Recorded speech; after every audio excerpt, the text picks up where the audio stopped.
Mis amados hermanos, mis amados amigos, un fuerte abrazo, reciban un cordial saludo con todo el cariño para enseñar la palabra de Dios en esta oportunidad. Vemos a un mundo necesitado de amor, vemos a mujeres muchas veces abandonadas, vemos hombres desesperados, en un mundo que les rechaza buscando un empleo. Vemos también a niños tristes, ¿cierto? Y carentes de amor. Y en esta oportunidad me gustaría compartirles una enseñanza en cuanto al Evangelio a una mujer que estaba carente de amor. Se le conoce como la mujer samaritana. Veremos 4 puntos importantes del capítulo 4 de Juan, y es que en primer lugar alguien te espera. Si estás carente de amor, si estás lejos de Dios, alguien te espera. También veremos que el pozo es hondo, veremos el agua viva y veremos que también esta mujer dejó su cántaro. Vamos al libro de Juan, por favor, el Evangelio de San Juan. Leemos el capítulo 4 de los versículos 1 hasta el 6, que dice así: Cuando pues el Señor entendió que los fariseos habían oído decir, Jesús hace y bautiza más discípulos que Juan, aunque Jesús no bautizaba sino sus discípulos, salió de Judea y se fue otra vez a Galilea, y le era necesario pasar por Samaria. Vino pues a una ciudad de Samaria llamada Sicar, junto a la heredad que Jacob dio a su hijo José. Y estaba allí el pozo de Jacob. Entonces Jesús, cansado del camino, se sentó así junto al pozo. Era como la hora sexta. Démosle gracias a Dios por su palabra. Señor, gracias por la Biblia que tú nos has dejado, por tu palabra tan preciosa. Y rogamos que tu Espíritu Santo nos guíe para amarte más. Para si hay alguien, oh Señor, en esta oportunidad que tiene necesidad de Cristo, que pueda comprender lo que es el Evangelio, como lo comprendió la mujer de Samaria. Gracias, Señor, y utiliza a tu siervo para poder enseñar y ser comprendido, oh Señor, en Cristo Jesús. Amén. Muy bien. Entonces, un poquito de historia. Dice el capítulo 4, 1 al 3, que Jesús estaba con Juan y entonces había una fama que se había extendido de parte del Señor Jesucristo, y le dijeron a Juan el Bautista: oiga Juan, aquel que tú bautizaste, él hace y discipula más que tú. Su fama se extiende por todas partes. Entonces Jesús, pensando lo mejor para Juan, él decidió salir de esa parte de Judea. Mira el versículo 3:26 para comprender un poquito mejor el contexto. Dice: y vinieron a Juan y le dijeron: Rabí, mira que el que estaba contigo al otro lado del Jordán, de quien tú diste testimonio, bautiza y todos vienen a él. Entonces Jesucristo, entendiendo el asunto, aunque Juan para nada se molestó por ello, porque él dijo: es necesario que él crezca y que yo mengüe. Pero Jesús entonces salió de Judea y se fue otra vez a Galilea.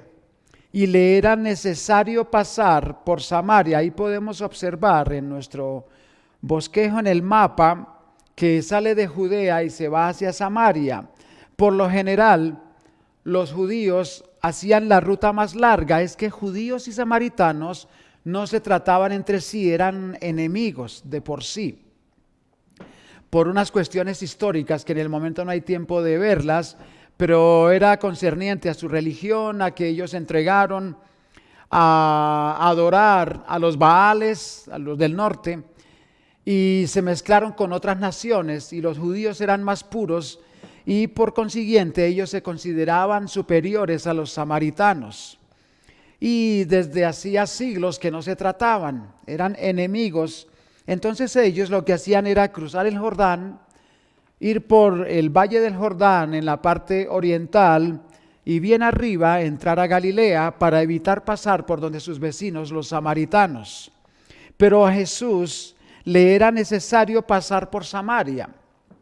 ¿Por qué razón? Quizá dos razones. Una está en el 4:44, porque dice: porque Jesús mismo dio testimonio de que el profeta no tiene honra en su propia tierra.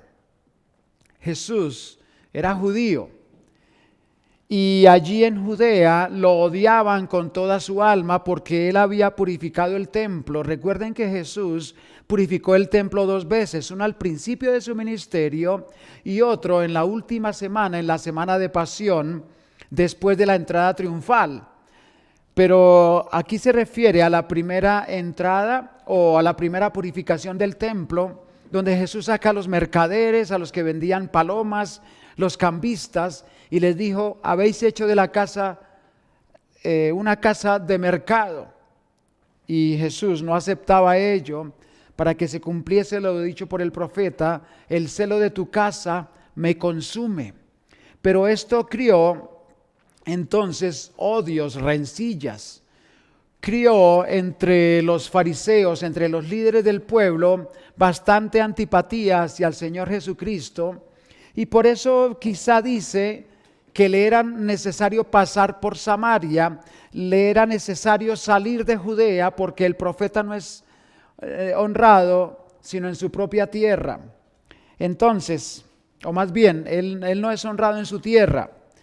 Y entonces le era necesario pasar por Samaria, pero también hay otra razón, quizá más poderosa, es porque allí había una mujer necesitada del amor de Cristo, necesitada de la salvación de Cristo, una mujer sumergida en la soledad, en la tristeza.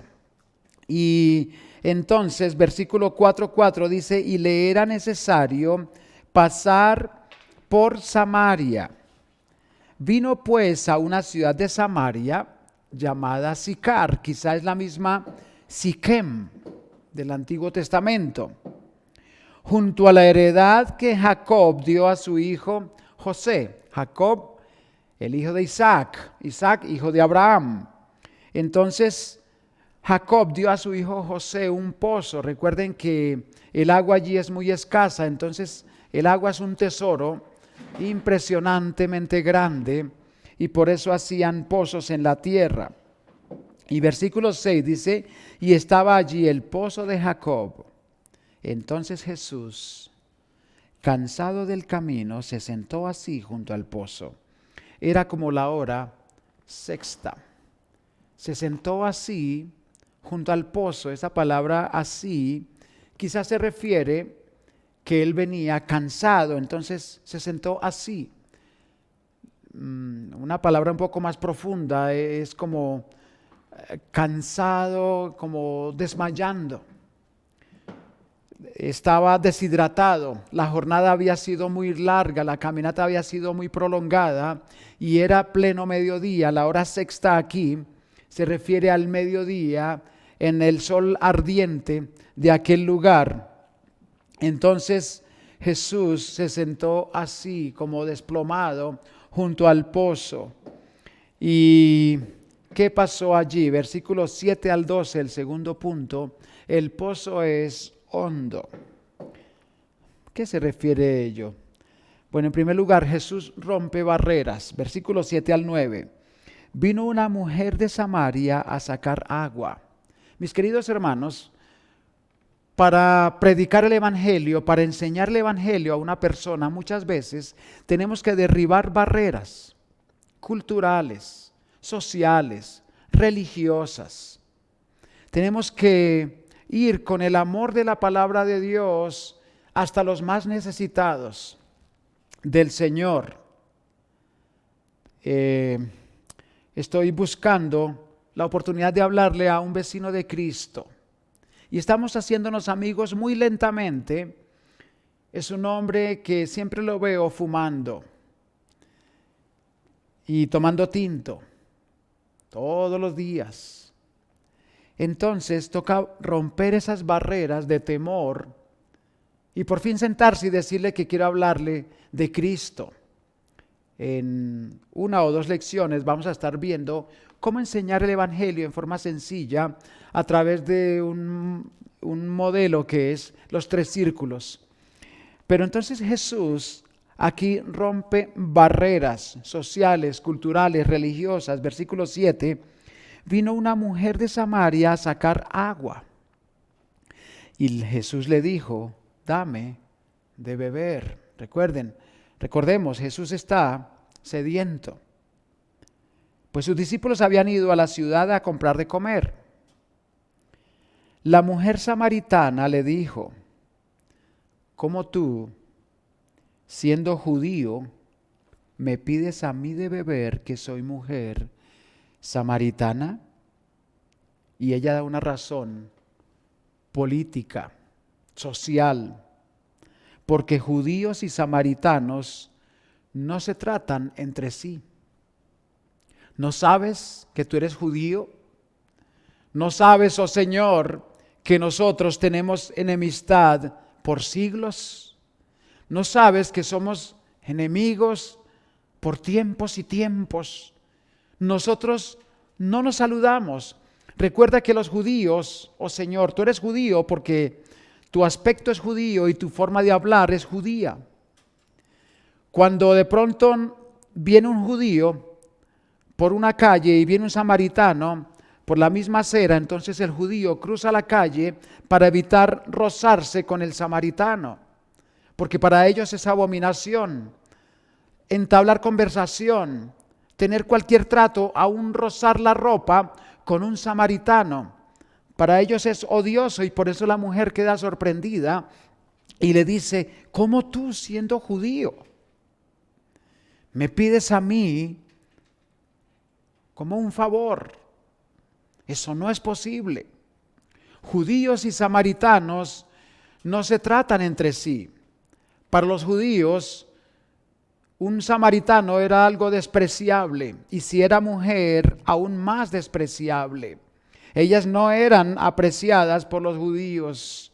Entonces, Jesús derriba esas barreras por amor al Evangelio, por amor a esa alma. Nosotros hemos de imitar a Jesucristo y llevar el Evangelio a estos corazones vacíos y carentes de amor y aún odiados por las personas.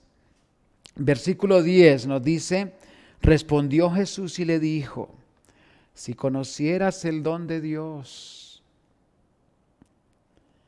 si supieras quién es Dios, lo que Él está dispuesto a dar al hombre, y quién es el que te dice, dame de beber, tú le pedirías y Él te daría agua viva. La mujer le dijo, Señor, no tienes con qué sacarla y el pozo es hondo. Señor, tú no sabes con quién estás tratando. Tú no me conoces. Tú no sabes mi vida. Tú no sabes la fama que tengo en mi pueblo. Tú no sabes por las cosas que he tenido que pasar. Tú no sabes quién soy. El pozo es hondo. El pozo de mi alma es demasiado profundo para que tú, un hombre judío, quieras darme algo como esa agua que tú prometes. ¿De dónde pues tienes el agua viva? Tú no tienes cántaro, tú no tienes una cuerda para extraer el agua profunda del pozo. Yo tengo un amigo muy querido en la ciudad de Encarnación, Paraguay. Él se llama Juan Slobozión, de origen ucraniano. Y él es un misionero que le gusta iniciar muchas iglesias en la zona de Itapúa, al sur del Paraguay, norte de Argentina. Y allí el agua no es como aquí en Colombia que abunda por todas partes. En ese lugar toca sacar agua de los pozos, y entonces una vez me envió una foto donde él construyó una capilla para los cultos y el agua tiene que sacarla de la tierra, y me mandó una foto de ese pozo tan hondo donde decía 37 metros y hemos encontrado agua. Algo así era este pozo de Jacob, muy profundo. El agua o el pozo es hondo. El pozo de nuestros corazones es profundo. Solo lo conoce Dios. La necesidad de tu propia alma es profunda, pero Dios, claro que tiene el agua viva para saciar esa sed. Esa sed que no se sacia con nada en el mundo, ni con placeres, ni con deportes, ni con dinero, ni con fama, ni con vicios. Esa sed solo es saciada con el agua viva de la palabra de Dios, del evangelio puro de nuestro Señor Jesucristo, este evangelio sencillo que estamos enseñando. El evangelio de Dios en la persona de Cristo, su Hijo amado, que es Dios también. Entonces dice el versículo 12, ¿acaso eres tú mayor que nuestro padre Jacob, que nos dio este pozo del cual bebieron él, sus hijos y sus ganados? Señor, ¿quién te crees tú? ¿Eres más grande que mis ancestros? Cuidado con lo que te estás metiendo. Estás jugando con fuego, Señor. Nosotros prácticamente adoramos a Jacob. Él es nuestro padre Jacob, quien nos dio este pozo. Tú eres un joven. ¿Qué te piensas? ¿Quién te crees? El pozo es profundo, pero ella poco a poco va reconociendo quién es aquel quien le está hablando. El punto 3, el Señor le empieza o continúa hablando del agua viva. Versículo 13 al 26, leamos algunos versículos. Respondió Jesús y le dijo, cualquiera que bebiere de esta agua volverá a tener sed. Jesús comienza a hablarle en sus términos, en los términos de la mujer, pero inyectando el evangelio, la necesidad más profunda. Cualquiera que bebiere del agua que tú bebes volverá a tener sed. Cualquiera que se sumerge en los placeres del mundo, en los pecados del mundo, volverá a tener sed. Cualquiera que se sumerge en el licor y derrocha su dinero en la cantina, volverá a tener sed. Cualquiera que se sumerge en las cosas del mundo volverá a tener sed, porque esas no son aguas limpias, sino aguas putrefactas, infectadas, aguas estancadas. Pero el agua del evangelio que da el Señor Jesucristo es agua viva que corre. Dice la palabra del Señor que aquel que conoce el evangelio, de su interior correrán ríos de agua viva que limpiarán el alma, limpiarán la mente, limpiarán el corazón para siempre, y no tendrás sed jamás. Ese es el evangelio, el agua viva que solo puede dar nuestro Señor y Salvador Jesucristo. Por eso Él dice, versículo 13, cualquiera que bebiere de esta agua volverá a tener sed, mas el que bebiere del agua que yo le daré no tendrá sed jamás, sino que el agua que yo le daré será en él una fuente de agua que salte para vida eterna. ¿No quieres beber de esa agua en este momento? ¿No quieres disfrutar de la frescura de nuestro Señor Jesucristo? No te estamos pidiendo absolutamente nada, porque es un don de Dios, es regalo de Dios, es gratis. Dios no espera nada a cambio, a excepción de tus propios pecados, de tus cargas, de tus maldades, de tus aguas putrefactas. envenenadas por el pecado. Y el Señor entonces te da agua limpia, agua fresca, agua que salta para la vida eterna. Amén. Mira el capítulo 7, versículo 38 del mismo Evangelio.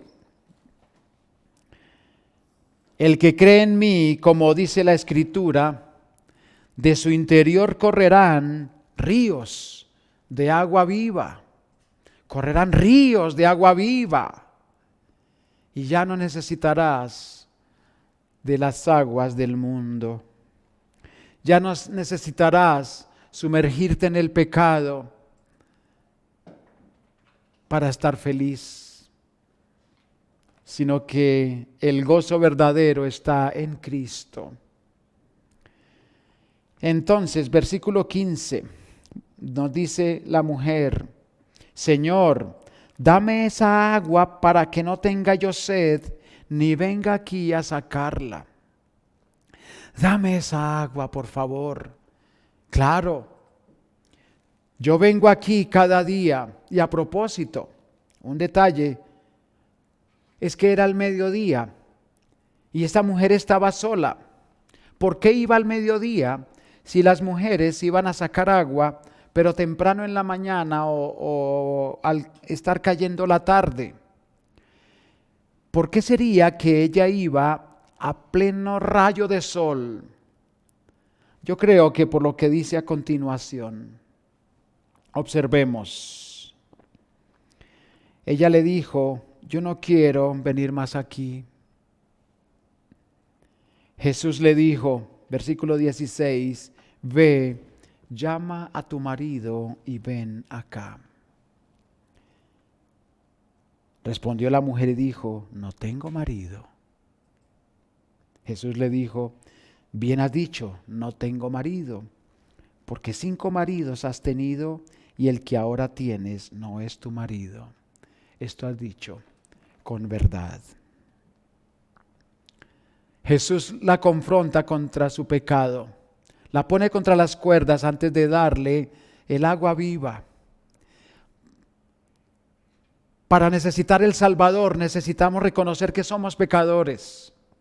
Si tú piensas que no eres pecador, entonces no tienes evangelio, porque el evangelio es dado para los pecadores. Había una muchacha aquí hace mucho tiempo a quien yo le pregunté una vez: ¿tú has nacido de nuevo? ¿Tú eres creyente? Y ella dijo: claro, yo soy creyente. ¿Y cuándo fuiste creyente? Ella dijo: desde que nací, porque mis papás me llevaron a la iglesia desde chiquita. Perdón. Pero eso no es nacer de nuevo.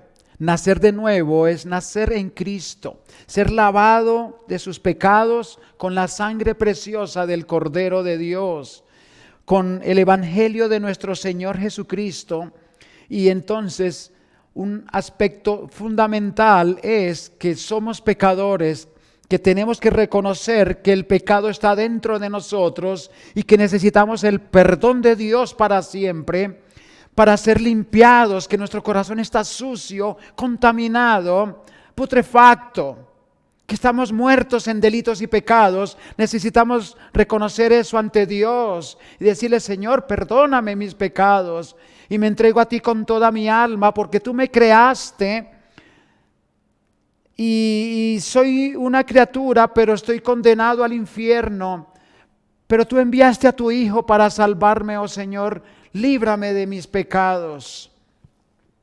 Entonces Jesús le dijo a la mujer: trae a tu marido y ven acá. Ella dijo: no tengo marido. Y el Señor le hace ver que ha tenido en verdad 6 maridos, 5 que ha tenido y en la actualidad tiene otro. Entonces, quizá por esa razón ella tenía que ir al mediodía, cuando estaba lejos de las miradas de las personas del pueblo, en especial, con todo respeto, de las otras mujeres. Tener 5 maridos o 6 en medio de una población pequeña es bastante complicado de no darse cuenta a otras personas. La fama de ella, me imagino yo, sería tremendamente alta, pero mala. Todos la conocían como la mujer que tiene varios maridos. Entonces ella quizá tendría que esconderse de las miradas fulminantes de sus vecinas, de las miradas codiciosas de los hombres de aquella población. Y ella quizás estaba muy cansada de ir a sacar agua al pozo, que ella quizás estaba muy cansada de esa vida solitaria. Era la mujer, como dice una canción, de todos y de nadie. Quizá nadie le amaba en el mundo. Ella buscaba amor desesperadamente, pero nadie le amaba con el amor de Dios, con el amor que está dispuesto a entregar todo por el ser amado.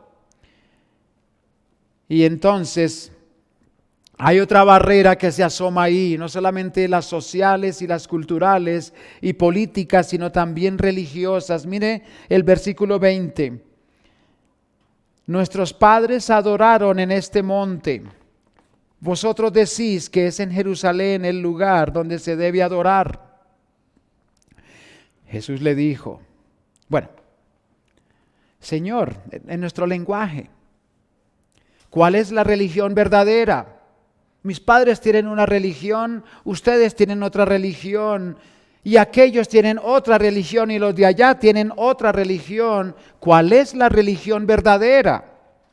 Mis padres adoraron en este monte, y ustedes dicen que es en Jerusalén el lugar de adoración. Dime, ¿dónde se debe adorar? Jesús le dijo, mujer, créeme, que la hora viene cuando ni en este monte ni en Jerusalén adoraréis al Padre. No se trata de cuál religión sigues. No se trata de cuál líder religioso estás persiguiendo. No se trata de qué ritos estás haciendo para satisfacer la culpabilidad de tu alma. La culpa de tu pecado. No se trata de eso, porque Jesús no es religión. La persona de Cristo quiere tener una relación profunda con cada uno de nosotros, con cada ser humano, para salvarle. Por eso le dice en el versículo 22, vosotros adoráis lo que no sabéis, nosotros adoramos lo que sabemos, porque la salvación viene de los judíos. Mas la hora viene, y ahora es, cuando los verdaderos adoradores adorarán al Padre en espíritu y en verdad. Porque también el Padre, tales adoradores, busca que le adoren. Dios es espíritu, y los que le adoran en espíritu y en verdad es necesario que adoren. ¿Sabe? No hay religión verdadera. Está el Cristo verdadero, el Salvador del mundo verdadero. Aquel que nos toca adorarle en espíritu y en verdad, con una entrega total, reconociendo que es el Hijo de Dios, el Hijo encarnado del Padre, aquel Dios que se vistió de carne, se vistió de humanidad, quien dejó su gloria, la gloria del Padre, para adorarnos, para salvarnos y para que le adoremos, para entregarse en una cruz y derramar su sangre a nuestro favor y comprarnos con su preciosa sangre, redimirnos. Jesucristo es el Salvador del mundo y es necesario que de corazón le adores. Porque no hay otra forma de ser salvo sino una entrega absoluta en arrepentimiento, en entrega total a nuestro Señor Jesucristo. Dios es espíritu y los que le adoran en espíritu y en verdad es necesario que adoren. Le dijo la mujer, sé que ha de venir el Mesías llamado el Cristo. Cuando Él venga nos declarará todas las cosas. Jesús le dijo, yo soy el que habla contigo. Ella estaba hablando nada menos ni nada más que con el propio Mesías, con el Señor Jesucristo. Y el último punto es tan bonito también. Toda esa historia es tan bonita. Es quizá de las historias más hermosas de toda la palabra de Dios. Una mujer triste, solitaria, manoseada por tantos, siendo el placer de muchos, siendo el hazme reír de tantos, siendo esta mujer objeto de burla y de críticas entre los de Sicar, entre hombres y mujeres de aquella población.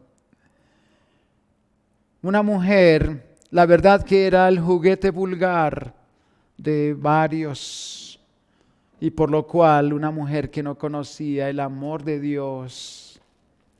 Pero aquí entonces se encuentra al Salvador del mundo, versículo 27. En esto vinieron sus discípulos y se maravillaron de que hablaba con una mujer. Sin embargo, ninguno dijo, ¿qué preguntas o qué haces con ella? ¿Qué hablas con ella? Entonces la mujer dejó su cántaro y fue a la ciudad y dijo a los hombres, venid, ved a un hombre que me ha dicho todo cuanto he hecho. ¿No será este el Cristo? Entonces salieron de la ciudad y vinieron a él. Ella dejó su cántaro a un lado, ella salió por agua en el pozo de Jacob o al pozo de Jacob, y ahora ella al encontrar a Cristo se olvida de su vida. Es tan feliz que dejó de lado la razón por la que ella vivía cada día en las preocupaciones de este mundo, y ahora tiene una razón más grande, más profunda, más elevada para vivir, que es Cristo. Y fue rápido a la ciudad. ¿Por qué dejó el cántaro? Porque llevando el cántaro se iba a demorar más en llegar a Sicar, al pueblo, y ella sabía que Jesucristo quizás se iría. Entonces de pronto le dijo, Señor, espérame un ratico, que quiero traer a varias personas para que te conozcan. Y ella va corriendo, muy seguramente, va rápido a la ciudad y dice a los hombres, mire, encontré a un hombre que me dijo todo cuanto he hecho, ¿no será este el Cristo? Y ellos vinieron con la mujer. Y hay un cambio de vida. Al versículo 40, entonces vinieron los samaritanos a él y le rogaron que se quedase con ellos, y se quedó allí 2 días. Y creyeron mucho más por la palabra de él, y decían a la mujer, ya no creemos solamente por tu dicho, porque nosotros hemos oído y sabemos que verdaderamente ese es el Salvador del mundo, el Cristo. Miren qué impresionante el testimonio de la mujer samaritana. Qué cambio de vida tan asombroso. Nosotros también hemos de dejar el cántaro a un lado por seguir a Cristo. Él es prioridad, Él es el número 1 en nuestras vidas. El Señor dijo, yo soy el alfa y la omega, el principio y el fin de todas las cosas. Yo soy el primero y el último. Él es quien llena todo. Él es la plenitud de Dios. Él todo lo llena en todo. Yo conozco a mi Señor Jesucristo hace cerca de 40 años y qué alegría me da haberle conocido, qué gozo me da el saber que tengo vida eterna, no por lo que yo soy, sino por lo que Él hizo por mí, porque yo soy solamente un pecador, merecedor del infierno, pero Él por su gracia me salvó. Igual que a la mujer samaritana, ella era merecedora del castigo eterno, pero el Señor se presenta en su camino y le salva su alma para siempre. Unas conclusiones, mis hermanos. Una mujer carente de amor encuentra al Salvador del mundo. Y este capítulo 4 de Juan es un ejemplo de evangelismo. Nosotros podemos usar muchas veces, y yo he usado muchas veces, este capítulo de Juan para enseñar a otros el evangelio. Hay vidas, mis hermanos, que son, como dice Jeremías 2:13, porque dos males ha hecho mi pueblo. Me dejaron a mí fuente de agua viva y cavaron para sí cisternas rotas que no retienen agua. Pero Cristo sí es la fuente de agua viva. Cristo es la fuente verdadera de la vida eterna. Él quiere darnos vida en abundancia. ¿Por qué no recibes a Cristo en esta oportunidad, en este momento, y le dices: Señor, perdóname mis pecados, lávame de mi maldad, lava mi mente y mi corazón, oh Señor, perdóname porque contra ti he pecado. Yo he tomado durante toda mi vida las aguas estancadas, dañinas de este mundo, pero te pido que me des el agua limpia, el agua pura, para saciar mi sed para siempre, oh Señor, y que, como dice tu palabra, como dice la Escritura, para que de mi interior corran ríos de agua viva. Te acepto como mi Señor y Salvador personal. Déjame entrar en tu corazón, oh Señor. Te reconozco como el Dios soberano. Te reconozco como mi Salvador. Sé que has muerto en la cruz y has resucitado de la tumba. Ahora te ruego, Señor, que por tu misericordia me salves, porque es en el nombre de Jesucristo que te lo pido. Amén.